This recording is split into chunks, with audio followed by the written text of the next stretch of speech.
এমনিতেই মূল্যবান ধাতু হিসেবে বিশ্বজুড়ে সমাদৃত স্বর্ণ, তার ওপর কখনো নারীর শোভাবর্ধনে, কখনো দেশের রিজার্ভ বৃদ্ধিতে, আবার কখনো বা টালমাটাল বৈশ্বিক অর্থনীতির মধ্যে বাজির ঘোড়া হয়ে বাজিমাত করা এই ধাতুটি যেন নিজের দাম বাড়াতে মরিয়া ক্ষণে ক্ষণে। এবার ১,১৯০ টাকা বেড়ে দেশের বাজারে ২২ ক্যারেট স্বর্ণ গড়ল সর্বোচ্চ দামের রেকর্ড। এক ভরির মূল্যমান দাঁড়ালো ১,২০,০৮১ টাকায়। এর আগে গত ২১ এপ্রিল ১,২০,০০০ টাকার মাইল ফলক ছুঁই ছুঁই করে ঠেকেছিল ১,১৯,৪২৮ টাকায়।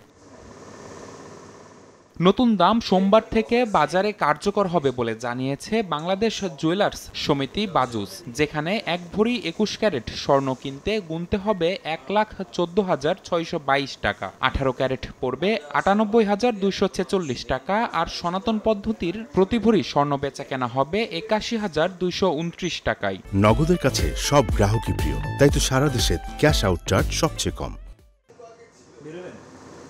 রোববার সন্ধ্যায় গণমাধ্যমে পাঠানো বিজ্ঞপ্তিতে বাজুস জানিয়েছে, স্বর্ণের বিক্রয় মূল্যের সঙ্গে আবশ্যিকভাবে সরকার নির্ধারিত ৫% ভ্যাট ও বাজুস নির্ধারিত ন্যূনতম মজুরি ৬% যুক্ত করতে হবে। তবে গহনার ডিজাইন ও মানভেদে তারতম্য হবে মজুরিতে।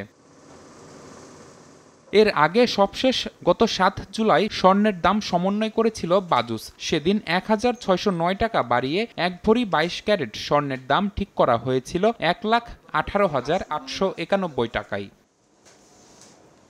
নিবিড় সাহা, সময় সংবাদ, ঢাকা।